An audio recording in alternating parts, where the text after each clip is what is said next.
So I wanted to make this video. I think it's very important. Mikayla, this is directly for your assistance about our biological father. I have no communications right now for the last 20 years that I have not spoken to my biological mother in over 20 years for one time. And they have sent my mother's identical twin posing as her the entire time. I cannot express the loss, the void of what these people did and how they could have poisoned my mother. Regardless if somebody's an identical twin, it's all violations to do that to a person. You may be identical twins, but you're two separate people. And that entire lifetime does not belong to that identical twin. It belongs to my mother and me. So, as far as I have anything to say, I have only had one conversation with my biological mother. It's her twin that's been being ordered. I don't know who's ordering my mother, and the psychologist being very aggressive and nasty, life-threatening toward me. Do what you want, say what you want. They're getting her to do it, and it's very death-wishing. I'm not kidding when this is going on. I'm not kidding at all, and she seems to be enjoying it. My mother does not have. My biological mother does not have this attitude. This person is different. And so I think it's important. I wanted to say basic on this topic, going into further discussion about our biological father, Mikayla. I was working for Advanced Graphics when I got all these tickets. Okay? I got all these tickets. And I don't know if I put this on video yet. But hopefully I'm doing it now. So, Mikayla, when I was 25 years old, working for Advanced Graphics, and I got over 30 to 35 tickets from the police department. I talked about so many hundreds of videos over the last 15 years, 10 years. When I was working there, they put a full investigation on my biological father. This is what they did. There was a guy that looked exactly like, very closely like to my biological father that raised me, Raymond Paloma. Well, this guy, remember, you got to keep in mind and state in the mind that everything goes on, is that they're all homosexuals, and because they know I'm straight, they think I'm only after my dad's money because he's old, because he's gay. They don't know that my dad was having sex with my mother, even if he was gay, that he was having to do that. So I think it's important to say, because that's what homosexuals don't understand, that they think, oh, you're part of the union, gay union too, LGBTQ. Well, some of them are actually willing to sleep with women as well. Or actually, by force, they have to, or feel like they have to, or get threatened to. I don't know what sexual rape considers to a lot of situations, but my father did. And I think it's important for me to say something about this information. I think it's important for me to say something about this information because when I was working there was a guy that worked in the warehouse. He worked on the other side of the building. Like, not other side, but I worked in the air conditioning, AC area where the printers are, and he worked right around the corner. He had to walk through the double doors into the warehouse, sort of like maybe 30 yards toward the door. He worked in this area of making T-shirts, but this guy wasn't my biological father. Now, what they do is they put the emphasis of hypothetical situations to make me think of how they can size me up. So what they do is, since this guy knows he looks like my father who raised me, he goes, yeah, you know that guy over there? Yeah, he prints out, he goes, yeah, he's been working here for 20 years. He goes, he's been working here for 20 years. He used to drive 18-wheelers, but he works over there now. He's been working here for 20 years. He goes, yeah, that guy over there, he's been in prison. And the way that this guy's talking about it and sizing me up, because they have hidden cameras and recording devices there, is they want to see how I behave in the malicious to threaten me even more about my immediate family information, about what's going on, and directly to go attack my biological father, Hector. The reason I say this is because when I'm there, this is the worst company I've ever worked for. And this is the threats from Gary Gwynn, Mike Standish, Michael Moody, the police officers that are showing up. I mean, I'm not kidding you, before I worked there, before I get into more discussion, there was a guy that ran his car into the building. I swear to you, not more than once. There was a guy that got a car and ran the car into the entire building. I'm not kidding you. That's what happened. And there was, I don't know what the situation was, but there was involved corrupt police officers for the person's servant. This is like within the first 2 months of me working there, 2 to 3 months working there. Somebody had ran their car, got their car and ran it, bust through, pushed the windows down into the building and ran it into the wall, like into the front door. And so I don't know who was working there that wanted to retaliate against those owners and managers. But anyway, when I'm working there, I worked there for about 8 months, and during the time when I worked there, I talked about that this guy that I worked in this room. There's just two guys, just me and this other guy. We worked on 2 separate printers in this big room, and he was talking about this guy, and he said that this guy over here, he says, and the reason he talks about him, he's referred to him as like my biological father. But he didn't say this. Remember the homosexual thing? Oh, I'm a traitor. Oh, you know, and Kenneth did the same thing. Sarah did the same thing. Several other people did. So this guy begins. Oh yeah, he goes. That guy gives. Oh yeah, he gives pretty good.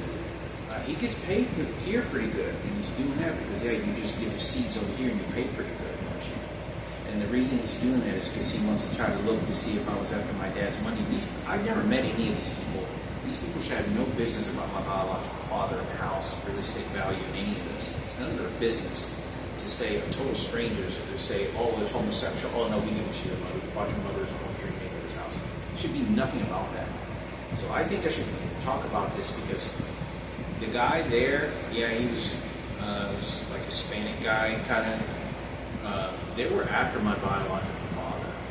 They were making threats, and they were saying how he was a scumbag. And I was just saying, that guy, he's been to prison over there before. Yeah, he used to be a truck driver, but he lost his job, and he came over here, and he started working over there. So they tracked, Mikayla, you need to know this. They've been tracking him down for over 15 years and punishing the shit out of him. Whatever circumstances, his life was never normal, and his opportunities were very controlled because of that situation. And it affects your relationship, how he would have had it toward me if he ever wanted to reach out to me, how any circumstances would have ever happened. They've been tracking your father down, and our father, biological father, and punishing him, and making sure that this works out for homosexuals and LGBT community, and to maliciously go after me, because that's all it's for. I wanted to say this because that's what was going on with this. So you make what you want of this. I think it's important. There's no reason why I should be in a work environment and these people should be talking about my biological father. How can they know this level of information? Because they're dispatching their groups, and huge groups of gay community members that only share this information with themselves to go after whatever they can. Michael Jackson, the money, the real estate house. This is $175,000, $125,000 that my dad owned in real estate, $50,000 in cash that was left, solid cash in a bank account, all disappeared. I was left with nothing, and I was lied to the entire time and never told any lawyer information. Yet I had to take care of my dad for 7 years, be with him in a nursing home, and I was extremely close to him all throughout, going to soccer games, bars with him, restaurants. He was always home watching movies with me all the time, and he was a total stranger. I was total trash, scum, worthless, dead meat for the vultures when he died. And I wasn't even entitled to one conversation to what happened to that money. But I don't know who bought my mother the house. I don't know whoever it is that paid for the funeral for that little girl, my dead sister. But I think it's important for me to say this the best way that I can. But I hope that this information helps Mikayla to understand that they went after him and they were going after me for it. Understand that I don't hate my biological father for it. I haven't talked to my biological mother but one time. This entire time I've been talking to I've been talking to my mother's twin, identical twin. That means that I've only seen my biological mother once. I've only seen my biological father once that I can recall. That was in that apartment. I don't know if that was him or not, though. I don't know if it was him. I think it was, but I don't know. I still to this day haven't got, like, I still don't know if it was him, and I think it was. I feel like it was, but I don't want to say it because he didn't introduce himself, and I don't know what his name was. So, I don't know. Julian told me. I think Julian, I was in his apartment. He goes, "What's that guy's name?" Yeah, that guy's name is Hector too. No, I don't think he said that. He could have, but Julian never told me, because when I'm speaking to Julian's keeping a hush hush about it. That if he knows this is my biological dad. So I think it's important for me to say something about this. You know, Julian's obviously a kid, and he was bringing dope kids and whatever was going on parties at that house. He told me about, but anyway, I thought I'd make a video on this. Because I'm at Baines Graphics, this is where I got all these tickets and harassment from the police that were threatening me, personal servants that they were using it, and telling me who we were connected to. But I wanted to say that this guy that they always talked about, they were referring to him as my biological father, saying he used to be an 18-wheeler. He used to drive 18-wheelers. So that's what I do know. He used to drive 18-wheelers, and that he lost a job, and they were making fun of him. Like, whenever the guy that I was working with inside the office, they were making fun of him. They were like, yeah, that guy used to work, he used to make real good money driving an 18-wheeler, and he lost a job, and he came over here. You know, and that's what he did. So when he's doing that, he's referring to, oh, yeah, you just come over here whenever everybody's dead. They don't know the story. They're already cutthroat me in all these circumstances. So I wanted to make this video. And the way that they talk about this guy is they're scumming him. They're scumming him repeatedly. And I don't even know that they're referring to, hypothetically, about my biological father, Hector. I think it's important for me to say something about this. The groups of people that were doing this. And it was only coming from them. And it was the exchange of dead bodies. Who gets the money for winning trophies for Kenneth and the radio station. I know it all leads, it all trails back, because at that time I had just gotten out of my transplant. So I wanted to say something about this. So they shot something in my head right now with electronic device. So I think it's important for me to say something about this, how they were going after your biological father. The threats and harassment that he got, he did get them. And he did get put in his place, without a doubt, and it was all because of them. They don't know anything. He's a total stranger. They don't know the story. They don't know anything. They're going to train him and beat him to make sure it's benefiting. Because my mom can't think for herself. And I haven't only spoken to my biological mother once in 20 years. In person. I've only seen my biological father once. They're the same.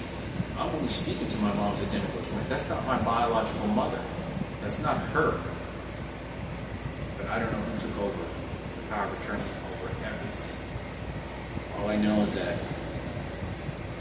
they just took everything. So please be careful, Mikayla. Understand, they went after him. You have no idea. I don't know how much you love your father, your biological father, if he's still alive, what relationship that was, but understand that that's what they did to teams. For your own safety.